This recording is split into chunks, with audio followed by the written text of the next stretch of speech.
सभी को good morning. NS education hub में आप सभी का स्वागत है।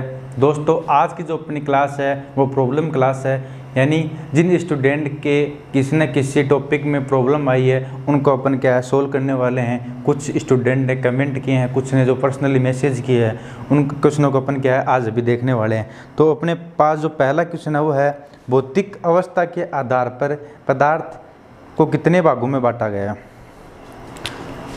बात है पहले क्वेश्चन की, भौतिक अवस्था के आधार पर।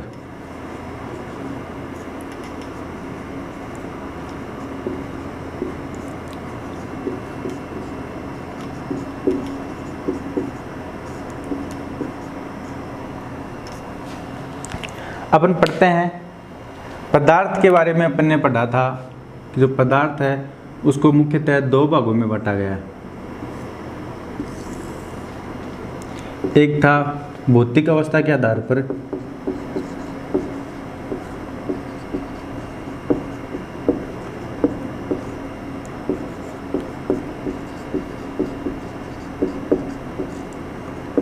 एक अपन ने पढ़ा था रासायनिक संगठन के आधार पर।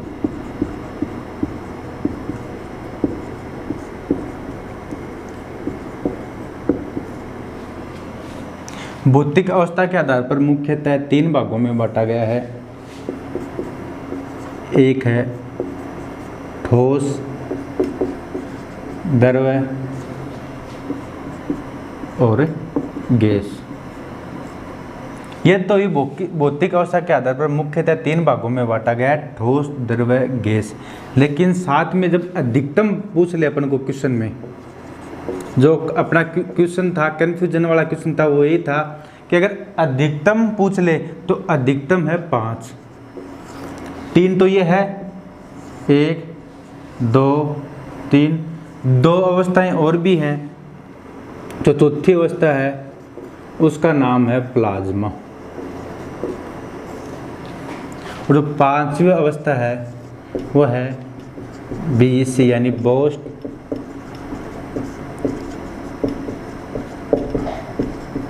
Einstein condensate. ठीक है, तो अगर मुख्य रूप से पूछे तो मुख्य रूप से तो तीन ही अवस्थाएं हैं, ठोस, द्रव, गैस। लेकिन अगर अधिकतम पूछ ले कि भौतिक अवस्था के आधार पर पदार्थ की अधिकतम अवस्थाएं हैं तो वो है 5। चौथी अवस्था प्लाज्मा है, 5वीं है BEC बोस्ट आइंस्टाइन कंडेंसेट। ठीक है, और जब रासायनिक संगठन की बात करें तो रासायनिक संगठन में आ गई, एक आ गया तत्व, एक होता है यौगिक और एक होता है मिश्रण। इसमें भी 3 है, इसमें भी 3 है। ठीक है, तो ये थोड़ा सा क्वेश्चन है, थोड़ा ध्यान दे लेना इसका। अब अपना जो नेक्स्ट क्वेश्चन है वो देखते हैं। दूसरा है यौगिक एंड मिश्रण।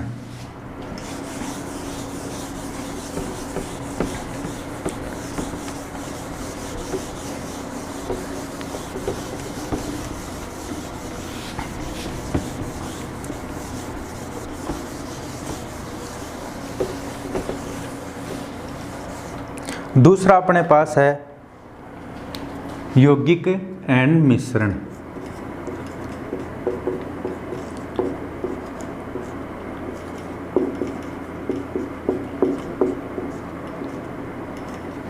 किसी ने कमेंट किया था, सर इसको साधारण भाषा में बताओ यौगिक एंड मिश्रण को। यौगिक को अपन कहते हैं कंपाउंड,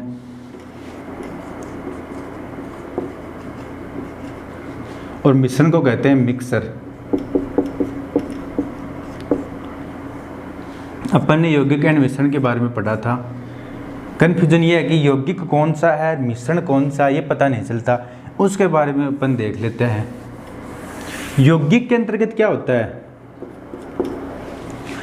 2 या 2 से अधिक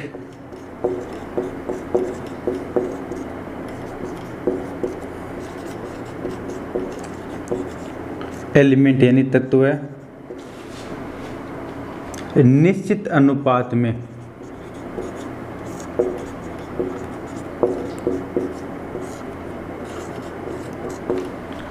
रासायनिक संगठन द्वारा रासायनिक अभिक्रिया मान लो यौगिक का निर्माण करते हैं।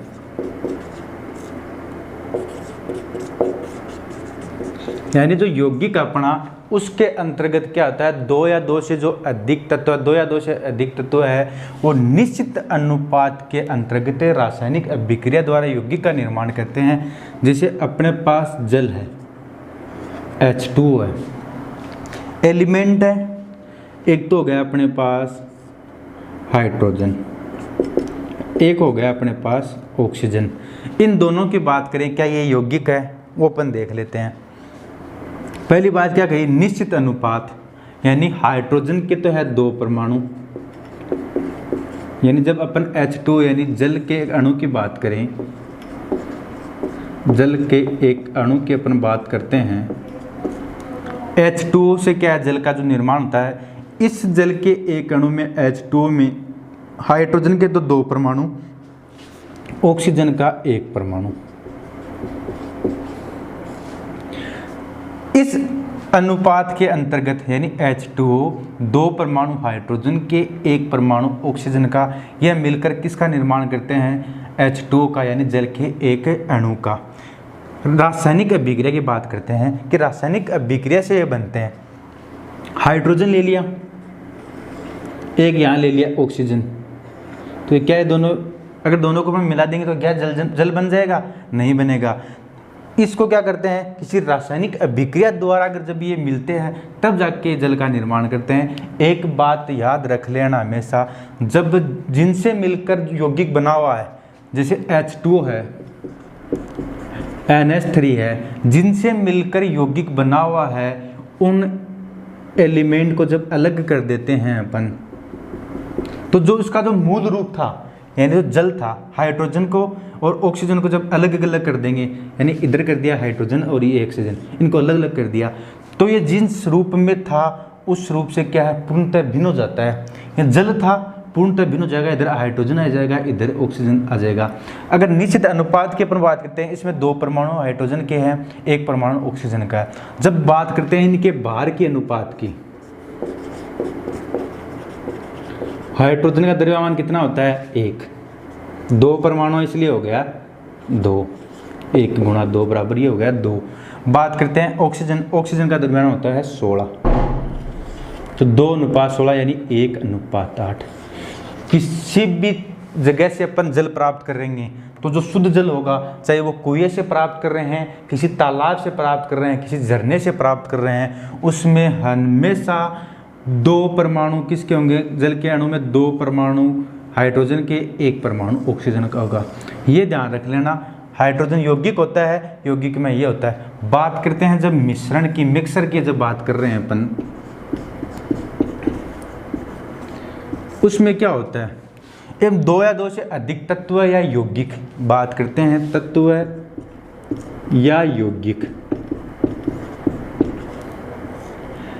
इसमें क्या है, बिना किसी अनुपात के, यानी कोई निश्चित अनुपात नहीं होता, ये इतना कैसे भी किसी रूप में यह क्या है, बिना किसी अनुपात के और बिना किसी रासायनिक अभिक्रिया से किसका निर्माण करते हैं, मिश्रण का निर्माण करते हैं। जैसे अपने पास जल है, एक तो जल हो गया अपने पास, एक है अपने पास चीनी, ठीक है, दोनों को मिला दिया तो चीनी है वो जल के अंतर्गत पूर्णतः घुल गई।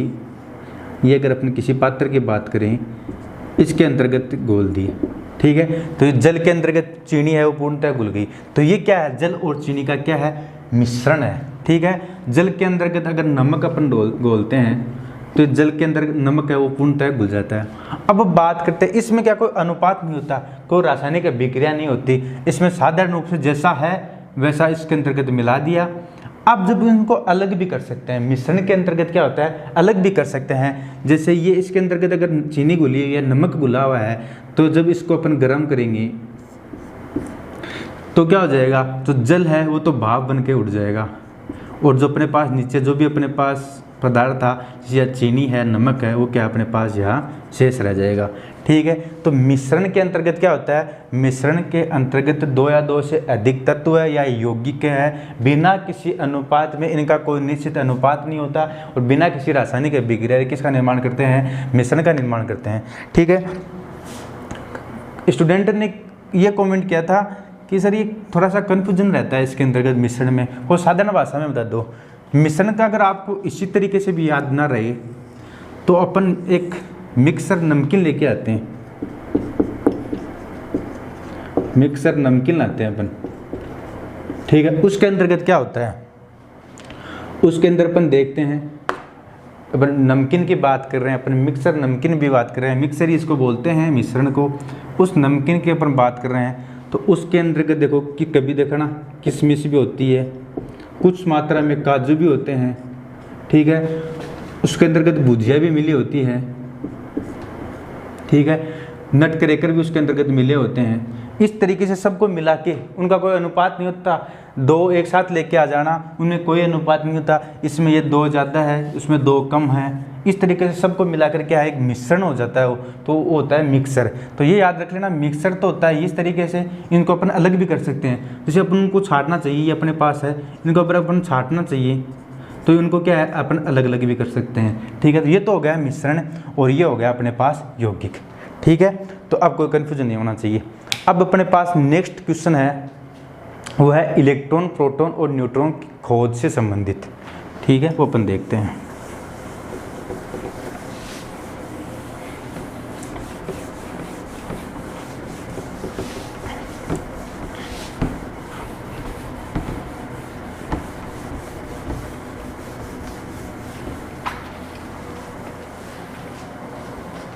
अगला अपना क्वेश्चन है इलेक्ट्रॉन, प्रोटॉन और न्यूट्रॉन की खोज।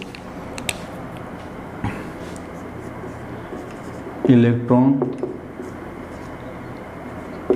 प्रोटॉन और न्यूट्रॉन।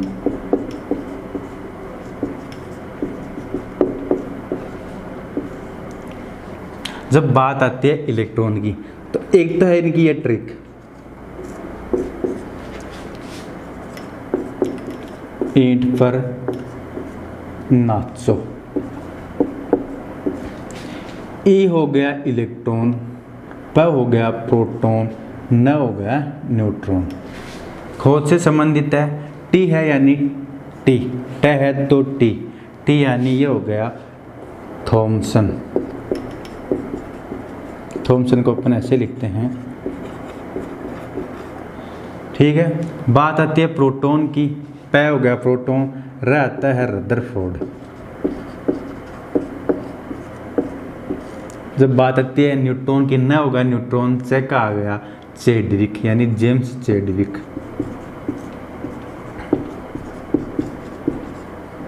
जब अपन खोज से के बारे में अपन देख रहे हैं तो जब खोज है इलेक्ट्रॉन की, जब खोज की अपन बात करें, इलेक्ट्रॉन की खोज हुई थी 1897 में। बात करें प्रोटॉन की, प्रोटॉन की खोज हुई थी रदरफोर्ड द्वारा 1920 में। न्यूट्रॉन की अपन बात करें तो न्यूट्रॉन की खोज हुई थी 1931 में, ठीक है। जो इलेक्ट्रॉन की खोज है वो CRT यानी कैथोड किरण नलिका,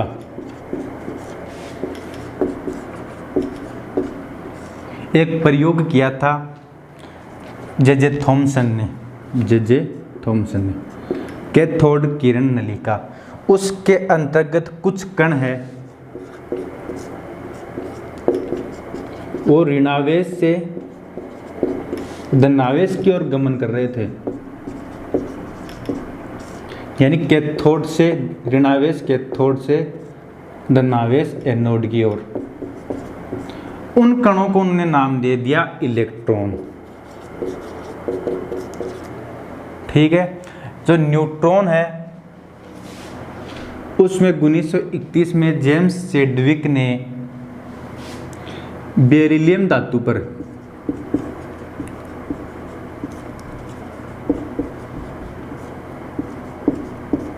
अल्फा कणों की बौछार करवा के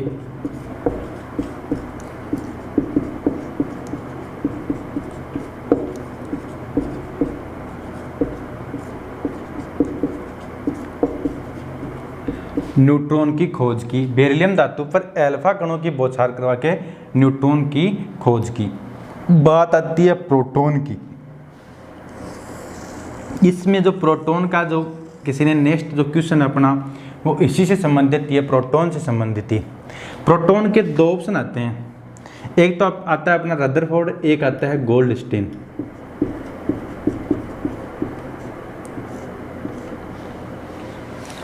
कंफ्यूजन यही है कि खोज रदरफोर्ड ने की या गोल्डस्टीन ने। 1897 के अंतर्गत इलेक्ट्रॉन की खोज हो गई थी। ये मानते थे कि जो परमाणु है, परमाणु की बात करते हैं तो परमाणु क्या है, जैसे उदासीन है। अगर उदासीन है यानी अगर इलेक्ट्रॉन है वो क्या है, ऋणावेशित है।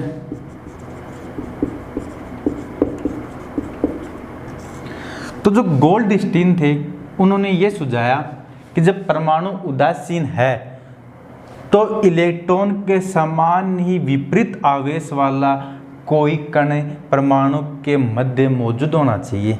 ठीक है, यानी क्या है, जो इलेक्ट्रॉन है ये परमाणु के अंतर्गत है, ये ऋणावेशित है।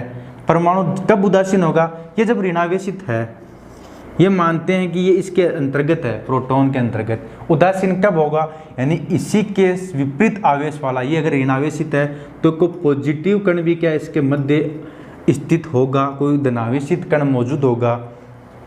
ऐसा उन्होंने क्या है, गोल्डस्टीन ने सुझाया था। तभी तो परमाणु क्या है, उदासीन होगा।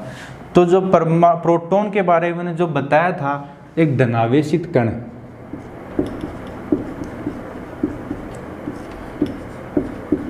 ये तो बताया था गोल्डस्टीन ने। ठीक है, जो इनका नामकरण है, जब नामकरण की बात आती है तो जो प्रोटॉन की खोज अपन देखते हैं तो उसका श्रेय रदरफोर्ड को दिया जाता है। कई बार एग्जाम के अंतर्गत ये पूछते हैं कि ऑप्शन अपने पास रदरफोर्ड नहीं देते, गोल्डस्टीन देते हैं, तो अपना आंसर गोल्डस्टीन होगा। जब बात करें श्रेय की, प्रोटॉन का जो श्रेय किसको दिया जाता है, वो दिया जाता है रदरफोर्ड को। अगर ये क्वेश्चन कर ले कि प्रोटॉन का नामकरण किसने किया था, तो नामकरण किया था रदरफोर्ड ने। ये ध्यान रख लेना, रदरफोर्ड और गोल्डस्टीन के अंतर्गत जो कन्फ्यूजन है वो ये ध्यान रख लेना। ठीक है, रदरफोर्ड और गोल्डस्टीन। अब बात करते हैं इलेक्ट्रॉन, प्रोटॉन और न्यूट्रॉन के आवेश की। जब आवेश की अपन बात करते हैं, जो इलेक्ट्रॉन है इस पर आवेश होता है माइनस का, ऋणावेशित कण है तो -1.6 गुणा 10 की पावर -19 कूलाम। इसको अपन सी से रिप्रेजेंट करते हैं, इसको कहते हैं अपन कूलाम। ये आवेश की इकाई है। जब बात करते हैं प्रोटॉन की, तो प्रोटॉन का होता है पॉजिटिव धनावेशित कण है तो ये हो गया प्लस का 1.6 गुणा 10 की पावर -19 कूलाम। चैडविक की जो न्यूट्रॉन की अपन बात करते हैं, न्यूट्रॉन के कण की बात करते हैं, ये क्या होता है, ये उदासीन कण होता है। यानी इस पर जो आवेश होता है वो शून्य आवेश होता है। ठीक है, अब बात करते हैं अपन द्रव्यमान की। तो द्रव्यमान की अगर बात करते हैं इलेक्ट्रॉन, प्रोटॉन और न्यूट्रॉन का, तो जो इलेक्ट्रॉन का होता है 9.1 गुणा 10 की पावर -31 kg। जब बात करें प्रोटॉन के द्रव्यमान की तो होता है 1.6 गुणा 10 की पावर -27 kg। और जो न्यूट्रॉन का द्रव्यमान है वो होता है प्रोटॉन के बराबर।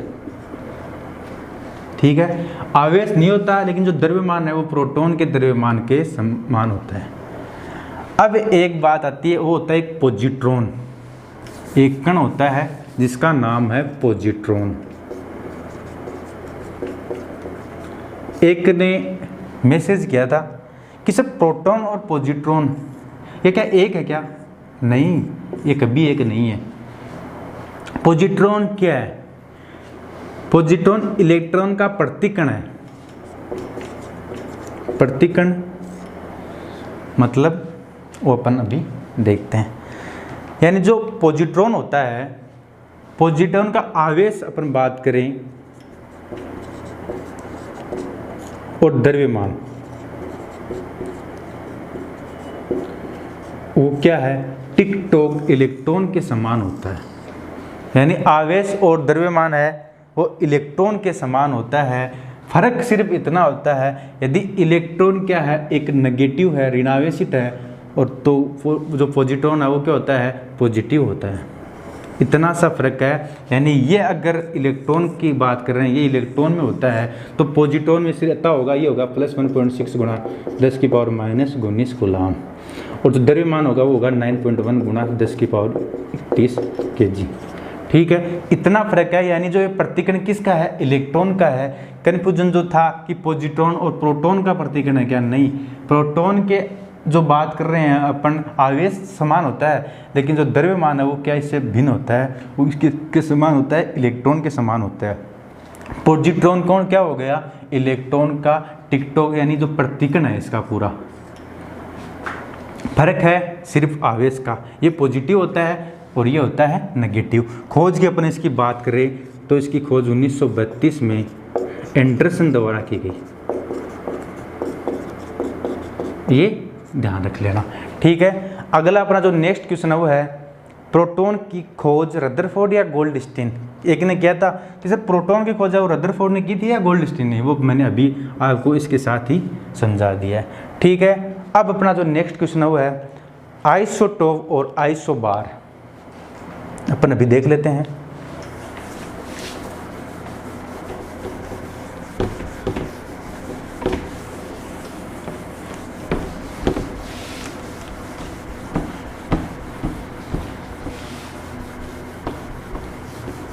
तो अपने पास जो अगला क्वेश्चन है वो है आइसोटोप और आइसोबार।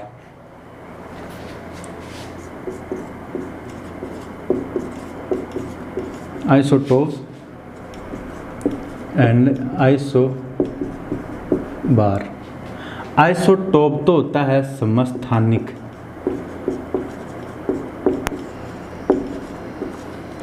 और आइसोबार होता है समबारिक। डिफरेंट क्या है, कन्फ्यूजन क्या है, वो अपन देख लेते हैं। समस्थानिक, समान स्थान, समान स्थान। जब बात करें समबारिक की, समान बारिक बार।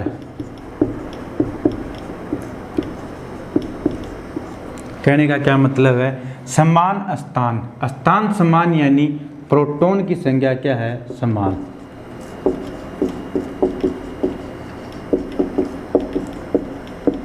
यानी जो परमाणु क्रमांक है वो समान। इसमें समान भार यानी द्रव्यमान संख्या समान।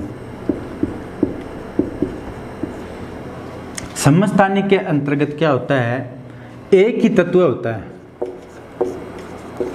समस्थानिक क्या होता है, एक ही तत्व के होते हैं, लेकिन जो समबारिक होते हैं वो भिन्न भिन्न तत्व के होते हैं।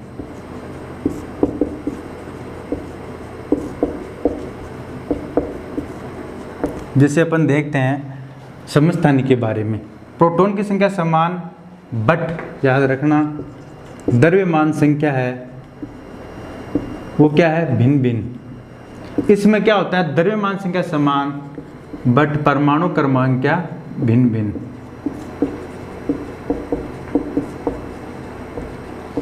एक ही तत्व है, यानी अपन बात करते हैं हाइड्रोजन ले लिया, एक कार्बन ले लिया।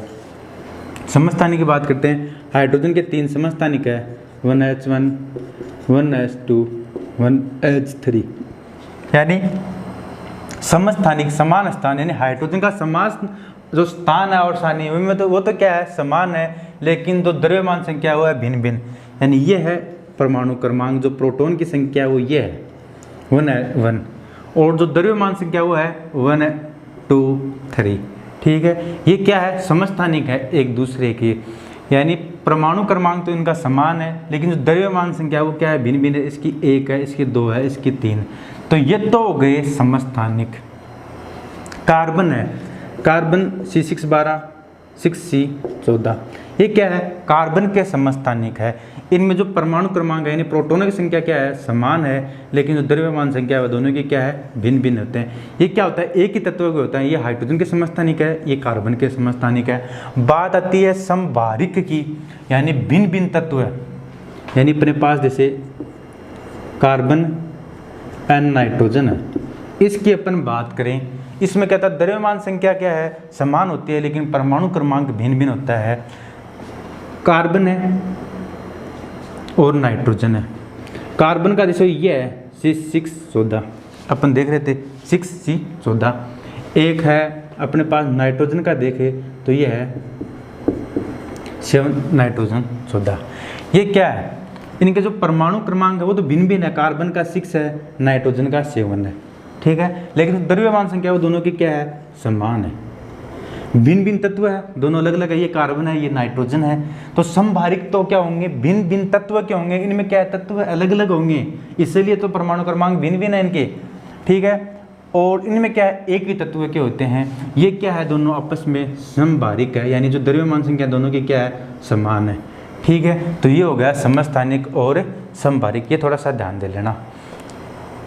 अब अपना जो नेक्स्ट क्वेश्चन है वो है संयोजी इलेक्ट्रॉन और संयोजकता एक है या भिन्न भिन्न।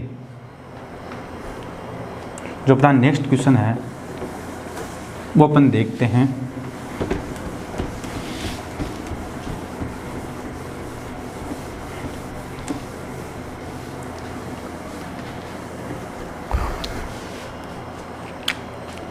संयोजी इलेक्ट्रॉन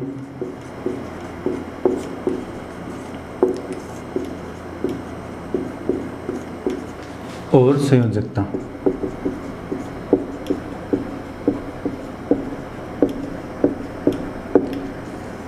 अपने पास क्वेश्चन यह है कि संयोजी इलेक्ट्रॉन और संयोजकता एक है यानी समान है या भिन्न भिन्न। तो ऑफकोर्स संयोजी इलेक्ट्रॉन और संयोजकता क्या है, भिन्न भिन्न है।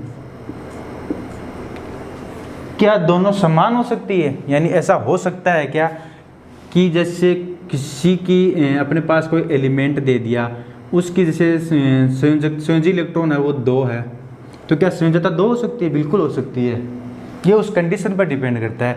लेकिन संयोजी इलेक्ट्रॉन और संयोजकता क्या है, भिन्न भिन्न होती है। अब अपन इसको एग्जाम्पल से देख लेते हैं। संयोजी इलेक्ट्रॉन अपने पास है सोडियम, ठीक है, सोडियम का जो परमाणु क्रमांक है वो होता है 11, यानी इलेक्ट्रॉनों की संख्या इनमें 11 होती है। इनको किस रूप में बढ़ते हैं अपन, इलेक्ट्रॉनिक विन्यास होता है 1s2 2s2 2p 6 3s1, ठीक है। जो प्रथम कक्षा है उसमें 2 इलेक्ट्रॉन आ गए, दूसरी कक्षा है उसके अंदर 6 2 8 इलेक्ट्रॉन आ गए, तीसरी कक्षा की बात करते हैं उसमें 1 इलेक्ट्रॉन आ गया, ठीक है। अब देखते हैं संयोजी इलेक्ट्रॉन और संयोजकता के बारे में। संयोजी इलेक्ट्रॉन क्या होते हैं, जो बाहरी कक्षा के अंतर्गत इलेक्ट्रॉन होते हैं उन्हीं को कहते हैं संयोजी इलेक्ट्रॉन।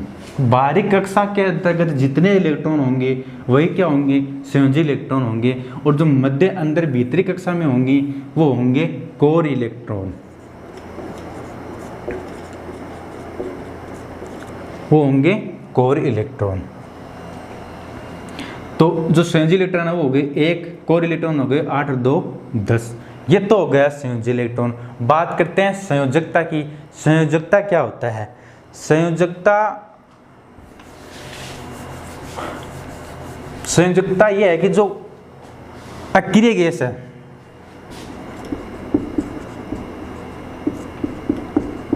कौन कौन सी, नियोन है, आर्गन है, क्रिप्टोन है, जिनोन है, रेडोन है, ये क्या है, अक्रिय गैस है। इन अक्रिय गैसों के जो इलेक्ट्रॉनिक विन्यास है वैसा विन्यास प्राप्त करने के लिए जितने इलेक्ट्रॉनों का त्याग करेगा, इलेक्ट्रॉन का त्याग या ग्रहण, वो क्या होगी, संयोजकता कहलाती है।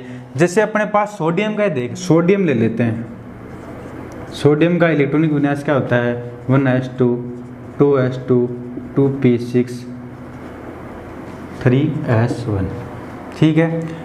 संयोजकता क्या कहता है, संयोजकता नियम क्या कहता है कि जो अपने पास के जो अक्रिय गैस है यानी नियोन है उनके पास में, इसका 11 होता है सोडियम का, नियोन का होता है 10।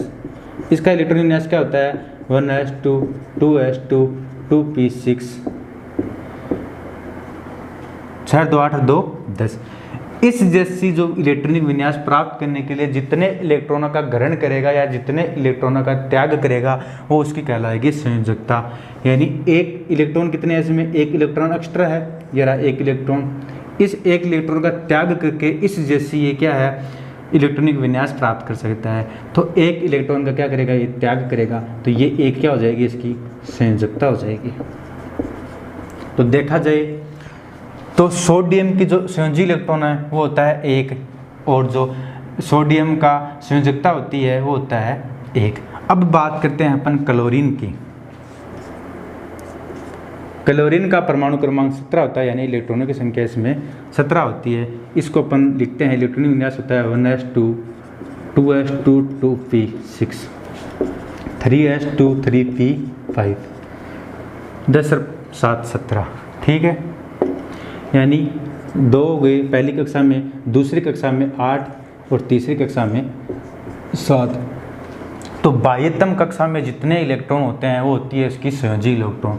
बाह्यतम कक्षा में कितने हैं, 7 इलेक्ट्रॉन है, तो संयोजी इलेक्ट्रॉन कितने हो गए 7। अब बात करते हैं संयोजकता की क्लोरीन की। 1s2 2s2 2p6 3s2 3p5। ठीक है, 17 हो गई।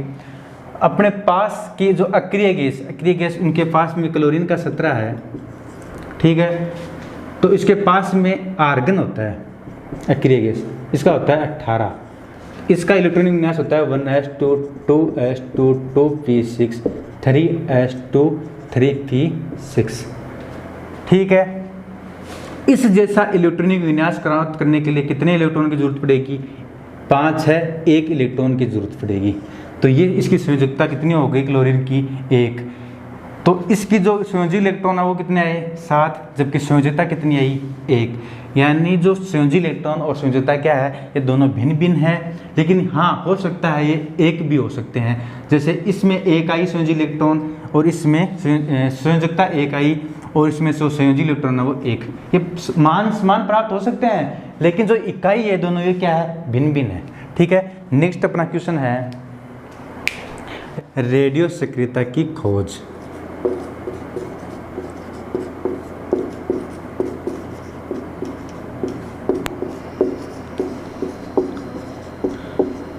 तो जो रेडियो सक्रियता की खोज है वो सर्वप्रथम 1896 में साइंटिस्ट थे जिनका नाम था हेनरी बेकरल, उन्होंने पता लगाया था कि जो यूरेनियम है वो क्या स्वतः कुछ अदृश्य किरणों का क्या उत्सर्जन करता है। उन किरणों का उन्होंने नाम दे दिया बेकरल किरणें। तो सर्वप्रथम अगर खोज की अपन बात करें तो रेडियो सक्रियता का सबसे पहले पता लगाया था हेनरी बेकरल ने, यानी जो खोजकर्ता माना जाता है हेनरी बेकरल को 1896 में। लेकिन रेडियो सक्रियता से संबंधित अगर नोबेल पुरस्कार की बात करें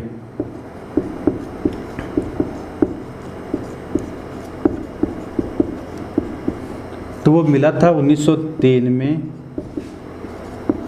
हेनरी बेकरल,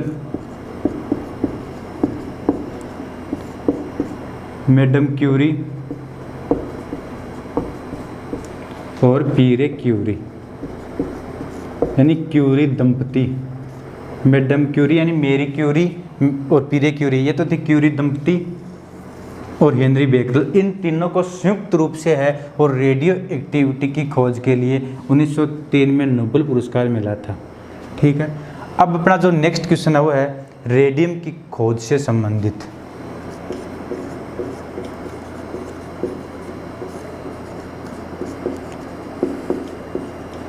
खोज की थी क्यूरी दंपति ने,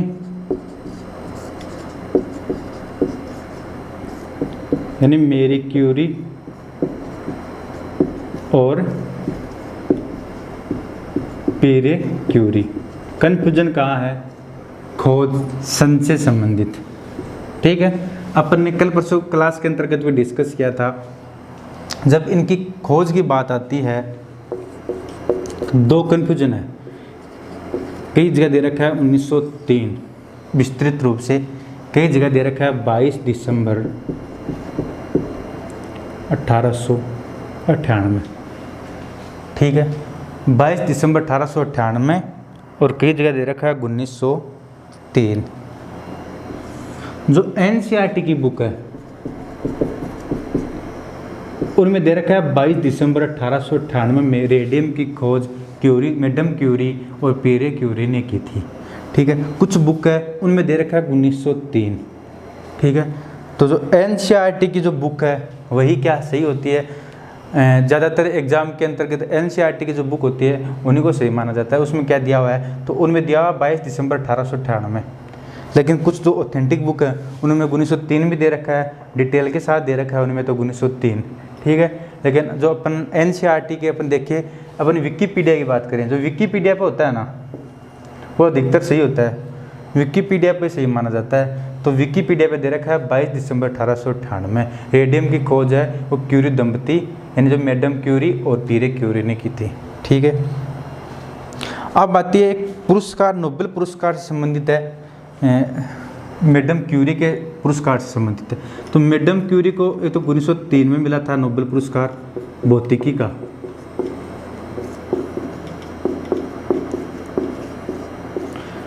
ये जो मिला था, और एक मिला था 1911 में रेडियम के शुद्धिकरण। कई जगह सीधा ये दे रखा है रेडियम की खोज के लिए, और कई जगह दे रखा है वो दे रखा है रेडियम के शुद्धिकरण और पोलोनियम की खोज के लिए।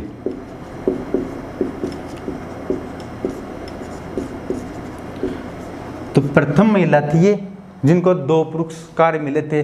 1903 में मिला था भौतिकी का नोबेल पुरस्कार और 1911 में मिला था केमिस्ट्री का नोबेल पुरस्कार, रसायन विज्ञान का नोबेल पुरस्कार। ये थोड़ा ध्यान दे लेना, 2 पुरस्कार मिलने वाली ये महिला है एक साथ। कौन? Madam Curie. ठीक है, ये जो रेडियम की खोज से संबंधित है ये देख लेना, ल्यूसेंट है उसका, इसमें देखना ये 1903 दे रखा है विस्तृत रूप से और दे रखा है, लेकिन एनसीईआरटी की बुक में ये दे रखा है 22 दिसंबर 1898। अब अपना जो नेक्स्ट क्वेश्चन है वो है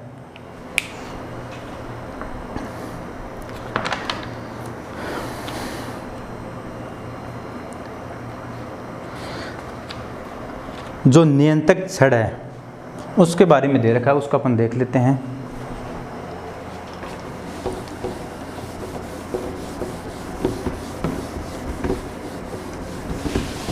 परमाणु भट्टी में नियंत्रक छड़ तो कैडमियम की छड़ है उसका कार्य इसका दे रखा है।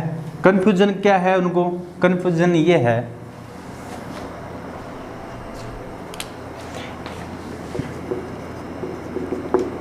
न्यूट्रॉन की गति को कम करना,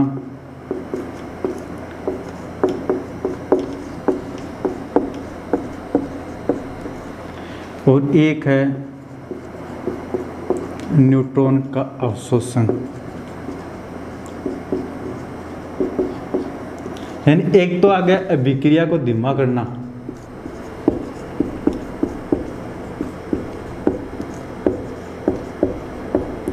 एक हो गया न्यूट्रॉन का अवशोषण। बात क्या है? कैडमियम छड़ की बात है कि कैडमियम की छड़ क्या काम आती है, क्योंकि ये दे रखा है कि स्टूडेंट ने कमेंट किया है कि सर जो न्यूट्रॉन की गति को कम करने का कार्य है ये तो मंथक करता है, और मंथक के रूप में तो अपन ग्रेफाइट और जल काम में लेते हैं, ग्रेफाइट एंड जल, भारी जल। तो इसका क्या कार्य है कैडमियम की छड़ का? उन्होंने एक क्वेश्चन पूछा है कि जो परमाणु भट्टी है, अपनी परमाणु भट्टी है, उसमें कैडमियम की छड़ का क्या कार्य है? देखो पहली बात तो ये जो परमाणु भट्टी है उसका कार्य क्या है? नाभिकीय विखंडन अभिक्रिया आपने सुना होगा, नाभिकीय विखंडन अभिक्रिया। इसमें क्या होता है, इस अभिक्रिया को जो परमाणु भट्टी है वो क्या नियंत्रित ढंग से संपन्न करवाती है। नाभिकीय विखंडन अभिक्रिया में क्या है, बहुत ज़्यादा ऊर्जा मुक्त होती है, उस ऊर्जा का सदुपयोग किया जाए तो जो परमाणु भट्टी है उस ऊर्जा को ऊष्मा ऊर्जा और ऊष्मा टू विद्युत ऊर्जा, यानी जो परमाणु भट्टी है नाभिक के विखंडन अभिक्रिया को नियंत्रित तरीके से करवाकर जो ऊर्जा मुक्त होती है उस ऊर्जा का सदुपयोग करती है, यानी ऊष्मा ऊर्जा को विद्युत ऊर्जा में कन्वर्ट करती है, यानी उस ऊर्जा को किस में बदल देती है, विद्युत ऊर्जा में, ताकि ये ऊर्जा क्या है अपने काम में आ सके। एक नाभिक की विखंडन अभिक्रिया अपना एक एग्जाम्पल ले देते हैं। यूरेनियम 235 है, नाभिक के विखंडन अभिक्रिया संपन्न करवाएंगे तो इस पर क्या है, न्यूट्रॉन का प्रहार करेंगे, एक न्यूट्रॉन का इस पर प्रहार कर दिया, प्रहार करेगा तो नाभिक के विखंडन अभिक्रिया में अपने पढ़ा था कि एक भारी नाभिक है वो दो हल्के नाभिकों में टूटता है, तो ये दो नाभिकों में टूट जाएगा, बेरियम और क्रिप्टॉन।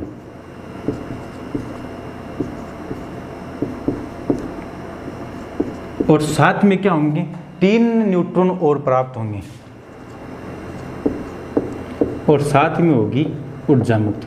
तो उस ऊर्जा को विद्युत ऊर्जा में कन्वर्ट करने के लिए परमाणु भट्टी का प्रयोग किया जाता है।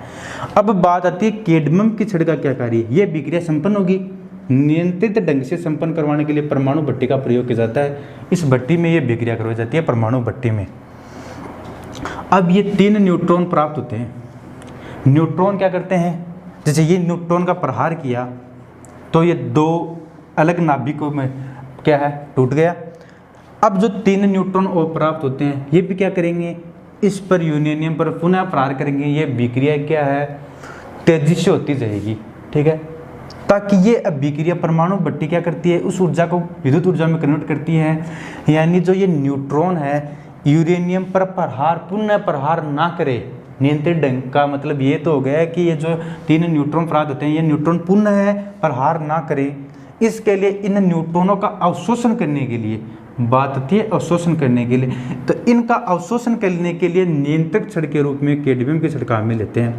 तो मंदक की बात करते हैं। मंदक क्या करती है, अभिक्रिया की गति को धीमा करती है, ठीक है, कि ये गति है वो बहुत जल्द ना हो, उसको गति को क्या करती है, ये धीमा करती है। तो इसके लिए अपन काम में लेते हैं ग्रेफाइट और भारी जल। याद रख लेना कि जो भारी जल है उसका मंदक के रूप में भी और शीतलक के रूप में भी प्रयोग होता है, ये ध्यान रख लेना। तो जो कैडमियम की छड़ का समझ में आ गया कि इन न्यूट्रॉनों का अवशोषण, इसका कार्य ये है कि न्यूट्रॉनों का अवशोषण, ये थोड़ा ध्यान दे लेना। आज के जो अपने क्वेश्चन थे, अपन ने जो टॉपिक कंप्लीट किए हैं उन टॉपिक से संबंधित किसी स्टूडेंट को पहले से ये कन्फ्यूजन था, उन कन्फ्यूजन के लिए उन्होंने क्या कमेंट कर दिए, तो अपन ने ये जो भी उनका कन्फ्यूजन था वो यहाँ पर अपन ने सारे क्वेश्चन सोल्व कर लिए हैं। किसी भी स्टूडेंट को किसी भी टॉपिक में, चाहे वो अपन ने यहाँ सोल्व किया है, अपन ने पढ़ा है या नहीं पढ़ा है, कहीं पर भी अगर कोई कन्फ्यूजन है वो या तो कमेंट बॉक्स में कमेंट कर दे या अपना टेलीग्राम पर ग्रुप है अपना NS education hub, NS education hub, ये टेलीग्राम पे अपना चैनल है, इस पर वो मैसेज कर सकता है किसी भी चीज़ से, अगर वो चाहे साइंस से संबंधित हो, जीके से संबंधित हो, किसी भी विषय मैथ से संबंधित हो, वो क्या है इस पर जाके मैसेज कर सकता है। इसी तरीके से किसी भी स्टूडेंट को किसी भी क्वेश्चन में कन्फ्यूजन होगा वो अपन यहाँ सोल्व करेंगे। आज की क्लास अपन ने इसीलिए रखी ताकि किसी स्टूडेंट को कोई प्रॉब्लम ना हो, जिनको भी जिन क्वेश्चन में कन्फ्यूजन हुई थी अपन ने यहाँ सोल्व कर लिया है। अब बात आती है राजस्थान जीके की। अपन ने राजस्थान का जीके भी अपन ने शुरू कर रखा है। राजस्थान से संबंधित जो भी एग्जाम हो, चाहे बात करें अपन पुलिस की, पटवार की, जेई की, ग्राम सेवक की, कोई भी एग्जाम हो जिसके अंतर्गत जैसे रीट है, राजस्थान का जिसमें जीके आ रहा, कंप्लीट जीके, चाहे राजस्थान के जियोग्राफी से लेकर, चाहे वो क्या है जियोग्राफी हो, हिस्ट्री हो, पॉलिटी हो, कला संस्कृति हो, राजस्थान की संपूर्ण जीके की बात कर रहा हूँ। कहीं पर क्या अपन ने शुरू कर दिया है, अपन ने नामकरण के बारे में पढ़ लिया, एकीकरण अपन पढ़ रहे हैं, एकीकरण अपन पढ़ रहे हैं। बहुत ही शानदार तरीके से अपन राजस्थान का जीके कवर कर रहे हैं। कहीं पर भी अगर कोई कन्फ्यूजन हो तो वो अपन पूछ सकते हैं। तो राजस्थान का जीके अपन ने शुरू कर दिया है। जो जनरल साइंस पढ़ रहे हैं उनको अगर नहीं पता है तो राजस्थान का जीके भी स्टार्ट कर दो। अभी जो राजस्थान की जो एग्ज़ाम है पुलिस पटवारा है बहुत जल्द क्या है उनका टाइम टेबल भी घोषित होने वाला है, जल्द होंगी। ये मत सोच लेना कि अगले साल जाएगी एग्ज़ाम है वो इसी वर्ष होंगी और बहुत जल्द होंगी। ये मान लो इस महीने के अंत तक तो उनकी परीक्षा तिथि भी हो जाएगी कि एग्ज़ाम सितंबर में होगा या अक्टूबर में होगा, बहुत जल्द होगा एग्ज़ाम है। अगस्त के एंड तक भी हो सकता है एग्ज़ाम, तो अभी ज़्यादा अपने पास समय नहीं है। आप जाके आराम से जनरल साइंस अपने चल ही रही है, बहुत से अपने टॉपिक भी कंप्लीट कर लिए हैं और जनरल जो जीके है वो अपने अभी शुरू किया है। जिस भी एग्ज़ाम के लिए जो तैयारी कर रहा है राजस्थान से संबंधित जो एग्ज़ाम है तो राजस्थान का जीके शुरू कर सकते हैं। अगर हमारा आपको ये वीडियो अच्छा लगे तो लाइक शेयर सब्सक्राइब ज़रूर करें। धन्यवाद।